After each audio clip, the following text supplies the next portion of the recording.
Yeehaw, soldiers! It's about Anime 6 coming to another video, and yeah, if you hear any booming downside from in this video, it's probably thunder. It's probably thunderclouds. So yeah, yeehaw, I guess. This is part 1 of the what if Deku had Gambit's powers. So if you want information on how Gambit's powers work and what powers Deku could potentially get in this what if, go to part 0 down in the description down below, please. And yeah, that should be pretty lit. Alright, let's get into this what if. So it's the final days of middle school, and Deku is just sitting around. He's sitting in his seat just calmly. He's just looking at playing with one of his playing cards. And then Bakugo makes a speech like normal, you know, the cocky speech from the final days of middle school, but he adds something into the speech. He says, "I will become the #1 hero, and there's no one who will stop me, not even you, Deku." And then Deku just sits back, just calmly looking at his card. It just ignores Bakugo. And then Bakugo says, "Hey, look at me when I call you out. Look at me." And then the teacher says, "Sit down, Bakugo, and be quiet." And then Bakugo complies because he doesn't want to get in trouble.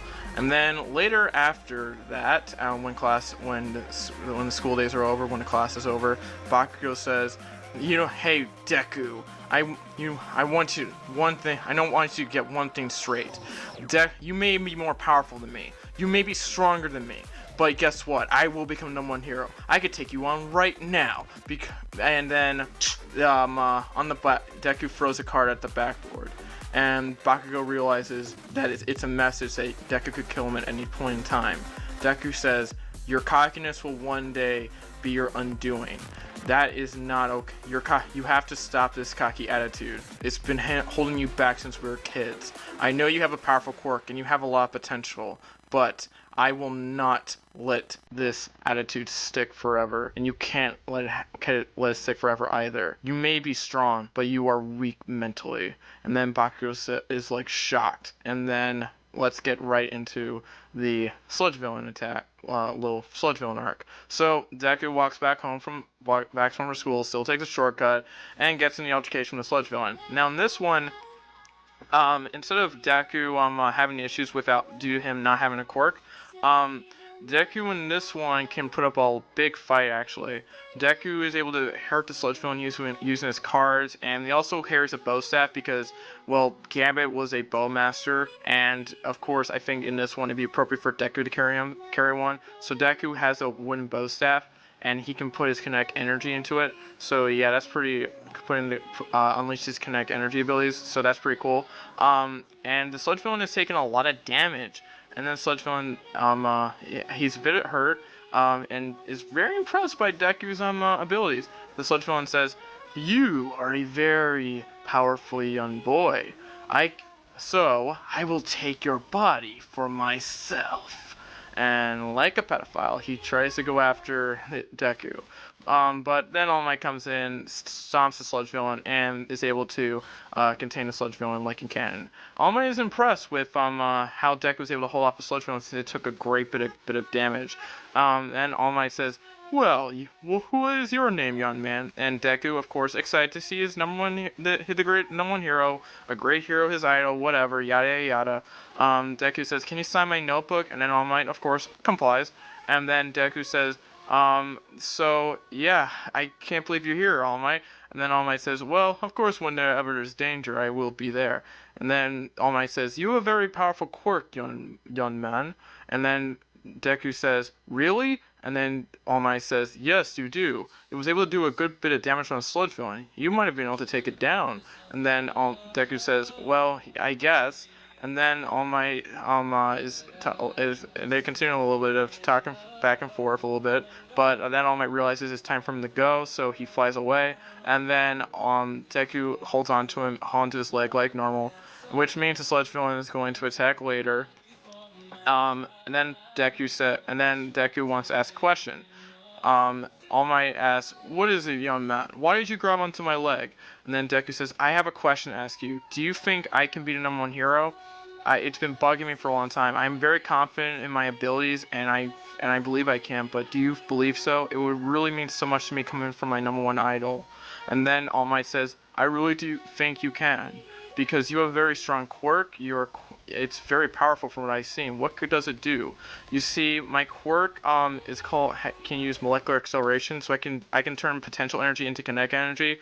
But the only issue with my quirk is that the larger the object, the more it takes for me to charge it with kinetic energy for a big explosion. That's why I carry playing cards, and because it's more convenient for me. It charges in like a second.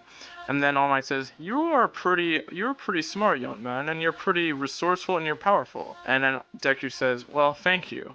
And then All Might says, I have no doubt that you can be, and then All Might transforms, and then it says, back into smaller form, and it says, #1 hero. And Deku is kind of shocked, but then All Might explains everything, and Deku would probably be a little more calm and rational in this one than in canon, and then after that, after All Might explains what happened, Deku says, man, that really sucks, All Might. I can't believe that happened to you. And then All Might says, I know. I would need to find a successor one day. And then you might be a very good successor, but I want to look for a UA to give me a successor. And then Deku says, yeah, I see. And All Might says, you will be a very powerful hero though. Even if I were to find, I think you would definitely be a very good hero, even if I didn't choose you as my successor. And then Deku says, wow, thank you, All Might. And then All Might says, yep. And then All Might and Deku hear the ruckus in the city because, yeah, the sludge villain goes after Bakugo's body, and then he's causing chaos. And so, just like in canon, Deku was shocked that Bakugo has been captured, but knows that he has to do something. So he goes up, so he runs up, throws a playing card at the sludge villain. It explodes in his eye, and yep, it allows Bakugo to breathe. Then Deku throws a couple more playing cards at the sludge villain. It does some damage, and then Deku takes out his bow, and then he unleashes a couple of strikes to the sludge villain. And then, but seeing as it's not going to be enough, Deku puts in charges with as much kinetic energy into the sludge villain as possible to maximum potential, and then with one mighty strike, the Bakugo is out of the sludge villain. And Bakugo says, why did you come here, Deku? Why? And then Deku says, I may hate you, but I can't let somebody like you die here and get taken by a freaking pile of sludge. And then the sludge villain says, you brat! I will end you for this. Deku gets on one knee because he's kind of exhausted, but realizes that he doesn't have time. Then sludge villain's about to attack. And then All Might takes the sludge villain down like in canon, punches him down with a Detroit Smash, and yep, that's the end of that villain. So All Might takes Deku to the side and says, you'll be a very good hero one day, young Midoriya. I cannot wait to see how you develop. And then All Might flies away. Bakugo talks to Deku. He says, thank you for saving me, Deku. And then Deku says, again, I may hate you, but again, I'm not letting you get defeated by a pile of sludge. Come on. And then Bakugo says, whatever, and then walks away. And now I guess the question you guys are going to be asking now is, if Deku's not going to be training with All Might for the next 10 months, who's he going to be training with? Well, let's see. I'll show you in a bit of a second. It's around 6 a.m. in the morning, and Deku hears a knock on his door, and it's Bakugo in workout clothes. So Bakugo says, come on, we're going to train for the next 10 months. And then Deku's like, wait, what? And then Bakugo says, I know you're stronger than me, I know you're more powerful than me, and this is going to benefit me a lot, but I also know that you probably want to train for the next 10 months by yourself, and it can also enhance your abilities as well, especially because of I need to owe you this favor because you saved me from that sludge villain. And then Deku says, wow, okay, I guess I can accept that. I may not like you, Bakugo, but I can also see how this could benefit me for the long run. And then Bakugo says, alright, well, I hope you can keep up. And Deku smiles and says, yeah, we'll see about that.